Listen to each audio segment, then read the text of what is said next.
Welcome to the Texas Values Report. This is Jonathan Saenz, president of Texas Values. Great to be with you on another glorious week in the state of Texas. Spring break's around the corner for some people. I guess kids, families that have big trips. I won't get into the big trip I took last spring break. That means I'm going to be working this spring break. And the big reason is because we're in the middle of the state legislative session. If you're new to the show, we talk about the issues of faith, family, and freedom in the arenas of the courts, the legislature, and the media. And if you haven't heard, we're having an amazing event with other sponsors on Monday, March 13th. This is Texas Faith and Family Day. If you want to make a difference on the issues of faith, family, and freedom, the way to do it is to show up. Show up at the state capitol. We'll provide everything else you need to do to make the most of your day. That might be a great way to start off your spring break before you go on your trip. As a matter of fact, I'm going to have one of my kids there who is on spring break that's going to be helping volunteer. Go to texasfaithandfamily.com. Find out more about that information for that wonderful event. And someone who's going to be there, who's probably packing, getting ready to leave later this week, is going to be our guest today on the Texas Values Report. Riley Gaines is an NCAA winning swimming champion from the University of Kentucky. She also is one of the leading voices now for the Save Women's Sports movement. She's going to be at our event on March 13th on Monday. You'll be able to see her in person. She's going to be there with the Lieutenant Governor and a lot of other great speakers. And she's going to be our guest today on the Texas Values Report. Riley, welcome back to the Texas Values Report. Well, thank you so much, Jonathan. I always enjoy spending my time with you guys.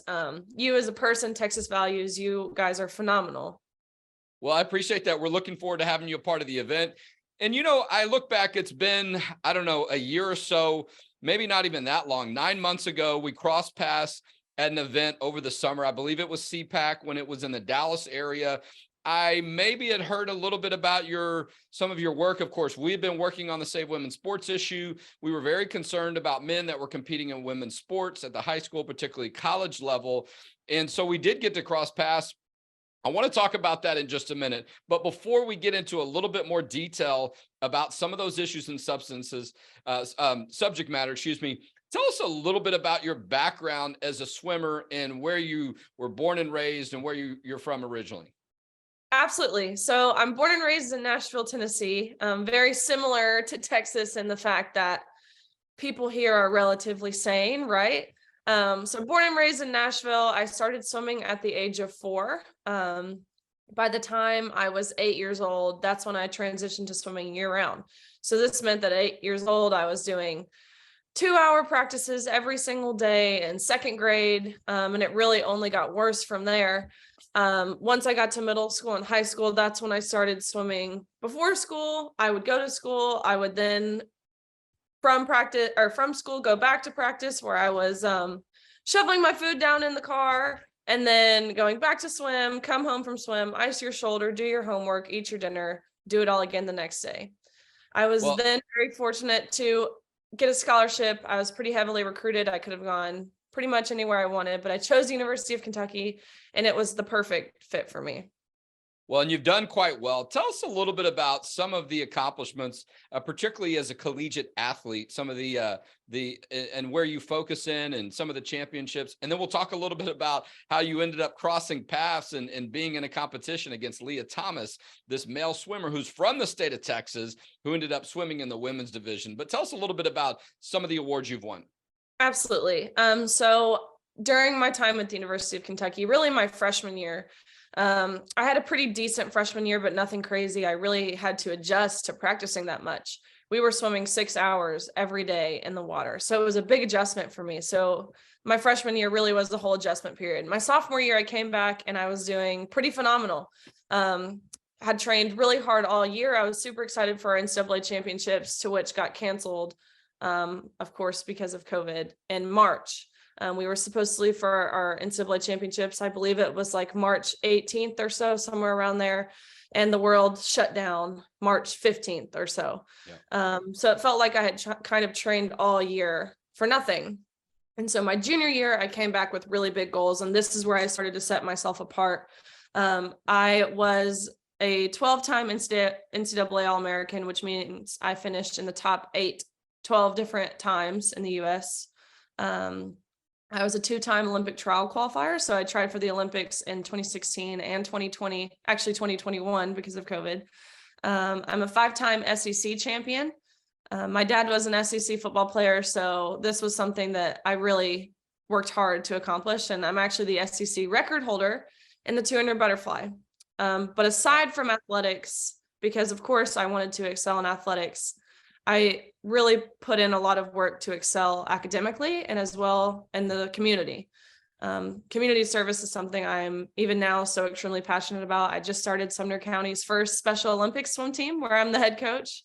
So I finished my career also as the SEC Scholar Athlete of the Year, as well as the SEC Community Service Leader of the Year. Well, and I really appreciate you bringing some of that up. A lot of times, and you got to focus so much on swimming to be successful at the level you're at. And a lot of times athletes are already really good, but they realize at the collegiate level, you got to take it to another level to be someone who qualifies for the Olympics. We know that a lot of times swimming at the Olympic level is dominated by the United States, or they're one of the top finishers and they do really well. And that's something we're proud of here in the United States, but that means, well, you have to be the best of the best in the world. So amazing for you to be able to do that, but also, to be able to appreciate the impact that communities can have and that support and being able to give back. And I'm glad to hear you do that. Okay. I want to talk about what you're doing now and really where a lot of this started for you too, in some ways, where you had to cross pass and race against Leah Thomas, this male swimmer who was competing in the women's division. Before I do, but I want to share on my live feed on my phone, and I want everybody else to do this watching on Facebook. Let's share this because you're going to want to hear what Riley has to say next about what she had to deal with, and she'll talk more about it on Monday. Tell us about the first some of these circumstances with Leah Thomas and how that led to you getting involved in the Save Women's Sports movement. Absolutely. So like I said, we came back my junior year. I finished top 8 in the country, but I knew I wanted to be a national champion. I set it to be my goal my senior year.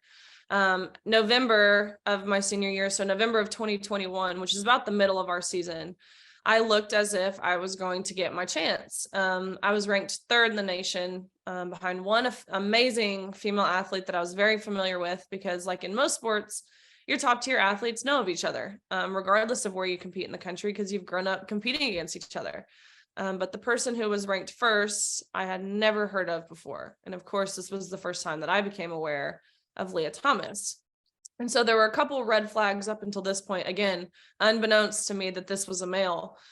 On paper, this was a senior who came out of nowhere her senior year, which is bizarre. They were from University of Pennsylvania, which is not a school that historically produces fast swimmers.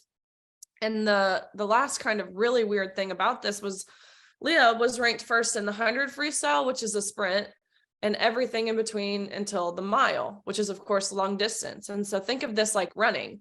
You don't have your best 200-meter runner be your best marathon runner. They're two totally different systems. And so there were a lot of red flags, but it never once occurred to me this could be a male, until of course an article was posted disclosing that Leah Thomas was formerly Will Thomas and swam 3 years on the men's team at UPenn before switching to the women's team. Well, and real quick, I'm going to interrupt, Riley.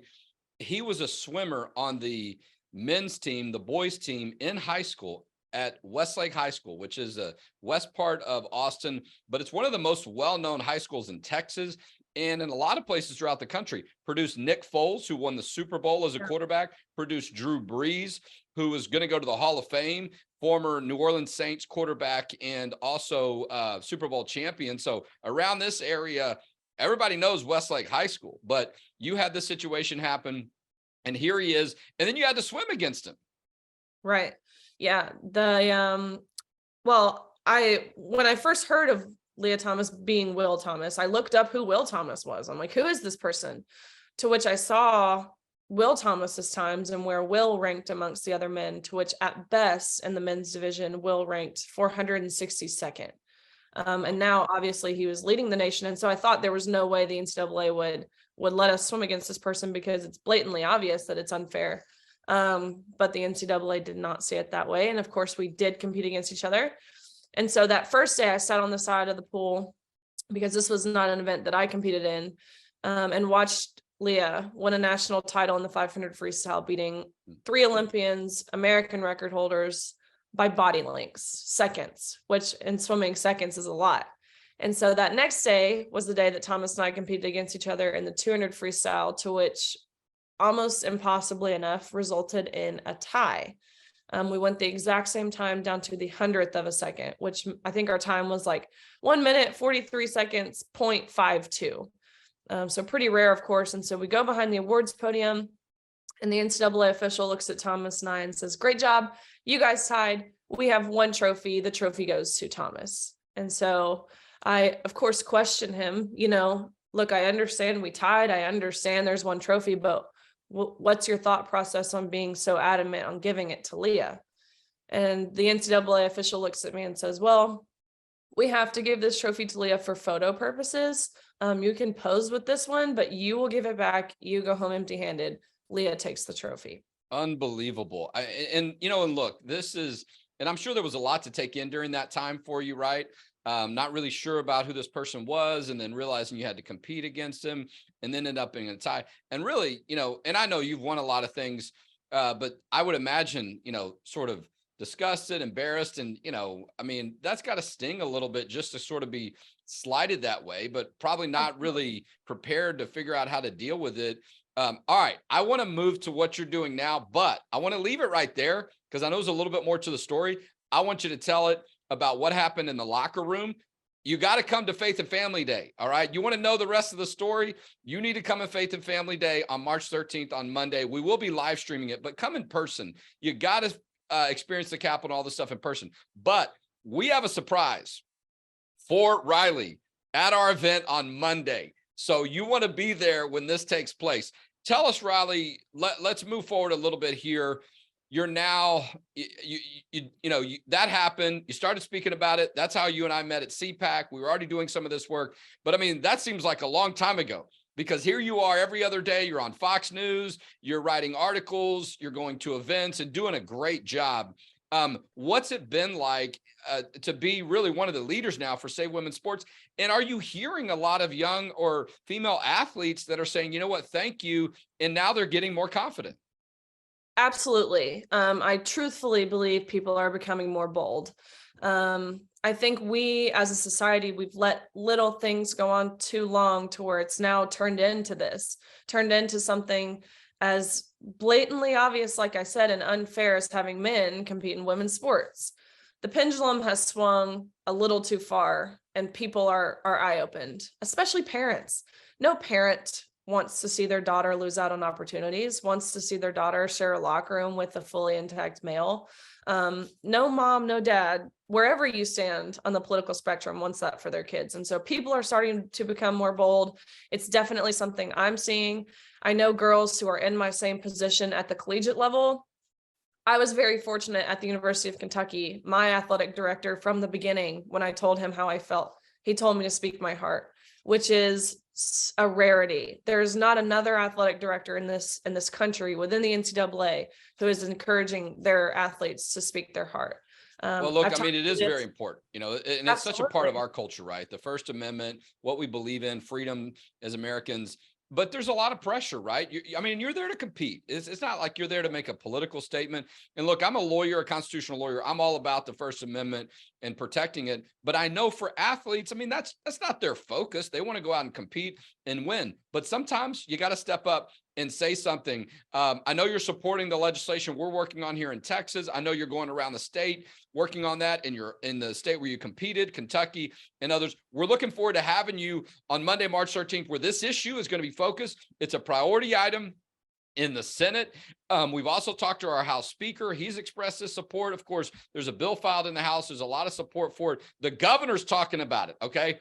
And I talked with him earlier this week. I'm trying to get a meeting set up so the two of y'all can have a little bit of a conversation, but we're looking forward to having you Monday, March 13th, Texas Faith and Family Day. If you want to get signed up, it's a free event. All right. There's a $5 charge if you want lunch, but you got to eat that day. But come over to the Capitol from 9 to 11:15. We're going to be doing a briefing. We're going to have a rally on the south steps of the Capitol at noon. Come for your lunch break. See Riley speak. The lieutenant governor's going to be there, all kinds of other people. And you don't want to miss that surprise we have for her.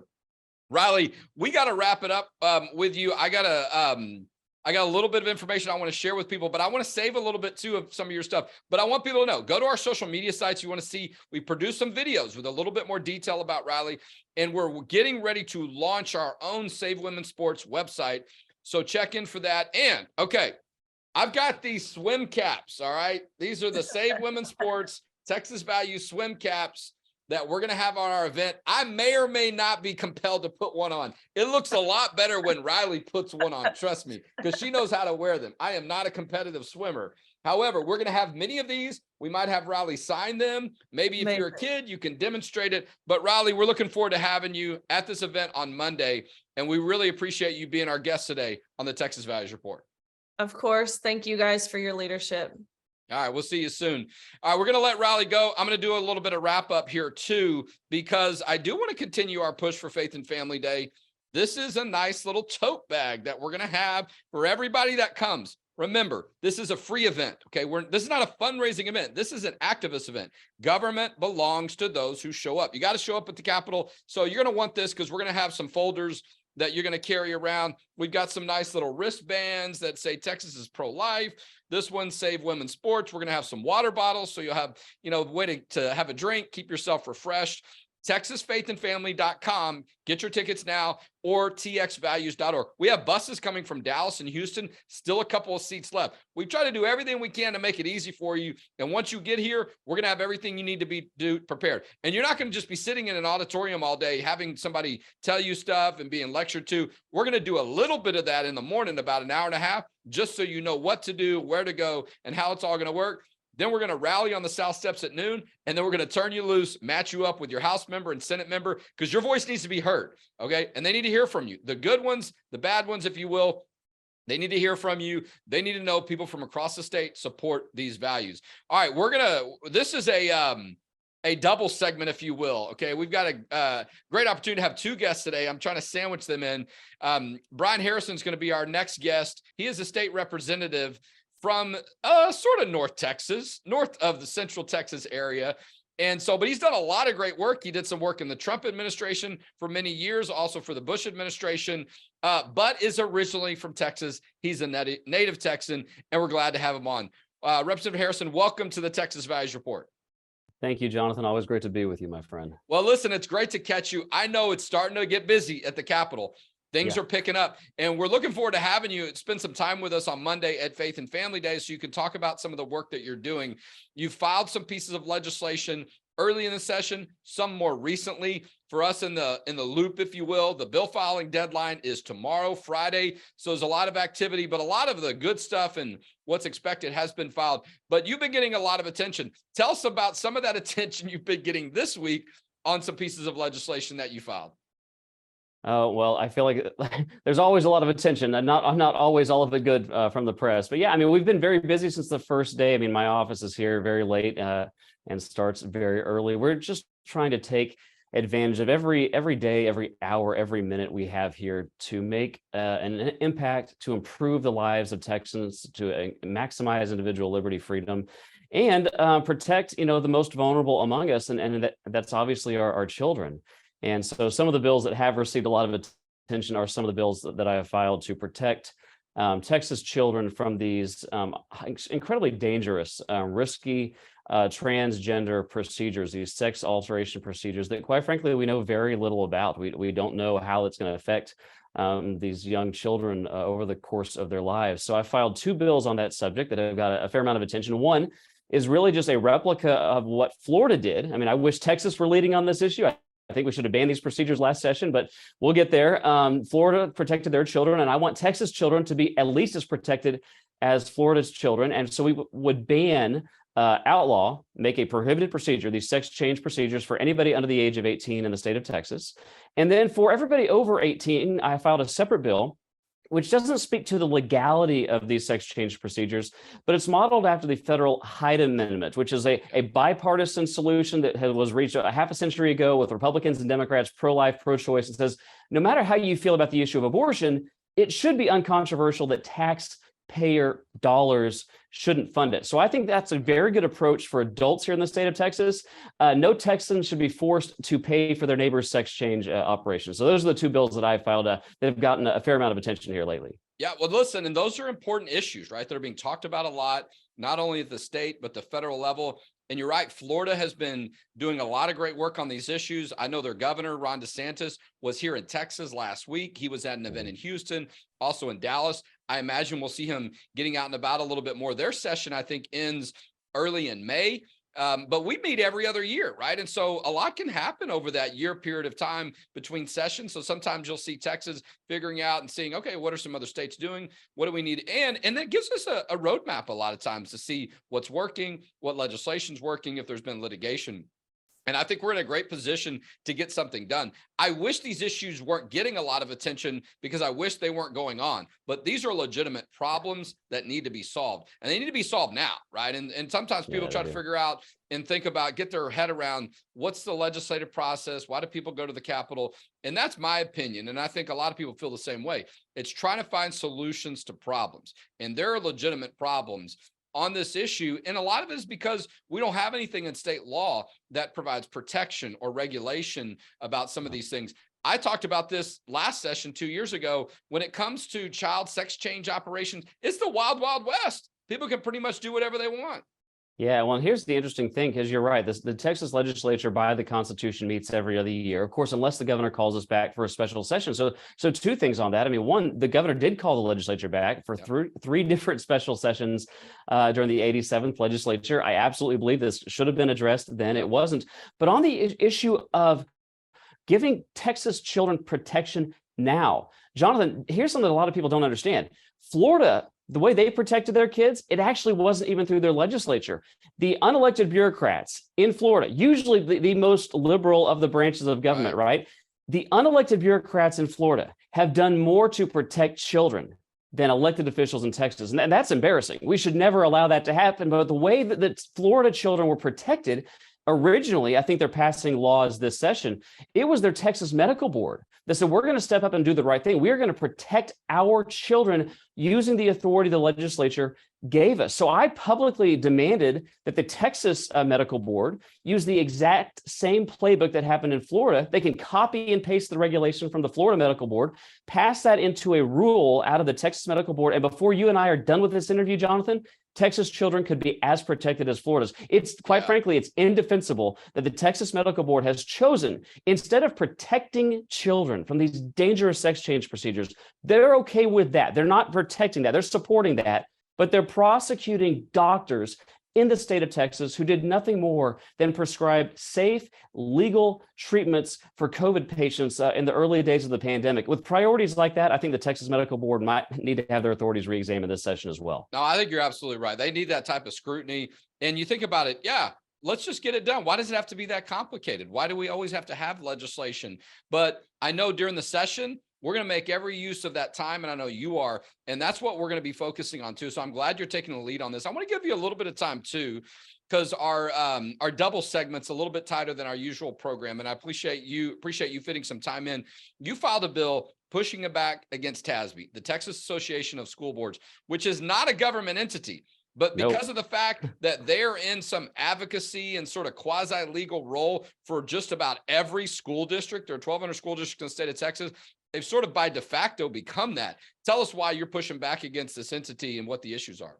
Yeah, a lot of confusion and murkiness around this. So at a minimum, I'm trying to shine a spotlight, get some disinfectant on this massive and growing problem in the state of Texas. People think that this organization called the Texas Association of School Board sounds like a governmental organization. People think it's like some agency of the state government. No, it's a random 501c3 voluntary, not-for-profit, so-called organization in Texas that represents almost every school board in the state of Texas, unfortunately. So this not-for-profit organization gets millions and millions and millions, not of private money, of your money. If you're watching this and you pay school property taxes, you are funding the Texas Association of School Board. In fact, you're giving them so much money, they're able to give their executive director a taxpayer-funded salary of over $1.1 million. Are you kidding me? I'm not kidding. Unbelievable. I didn't even know that. And we've put a lot of scrutiny on TASB, Texas Association of School Boards, over the years, because what we see a lot that they do, because people think, oh, this is a government entity. I guess what the advice they're giving us is accurate. They're always telling people, this is what we recommend, and this is the direction we think the law is going. That direction is almost always going in a more liberal direction that is restrictive of religious freedom, that advances and supports LGBT and gender ideology. And, you're putting people in legal jeopardy when you give them that type of advice, and it's not based on current precedent. It's sort of where you think it's going. And they always put some qualifying statement somewhere in their analysis, but I'm glad you're pushing back. We're about to run out of time. One other thing I know is a big deal. You're pushing back against the vaccine mandates. Real quick, 15, 20 seconds. Tell us what that's about. Look, vaccine mandates, I'm sorry, especially for COVID-19, this is a line in the sand issue for liberty. If we in the great free state of Texas can allow governments, especially faraway governments in Washington, D.C. and unelected bureaucrats to force needles into our arms against our wishes, we might as well give up on informed consent, medical freedom, the 10th Amendment, the entire premise of the United States Constitution. So many states have banned these tyrannical COVID-19 vaccine mandates. I want Texas to resume our place as the leader of the 50 states in defending individual freedom and medical freedom. We got to ban COVID-19 vaccine mandates this session. I couldn't agree more. State Representative Brian Harrison, who's in his first session, but he's not a rookie. Trust me, he's done a lot of work on these areas. He knows exactly what he's talking about. Has been our guest today on the Texas Values Report. Thank you, sir. Great to be with you, Jonathan. Have a great day.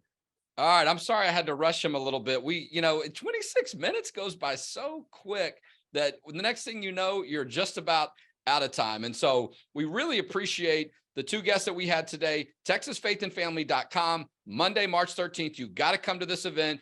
That's how you're going to hear more about faith, family, and freedom in the state of Texas. And we'll talk to you next week on the Texas Values Report.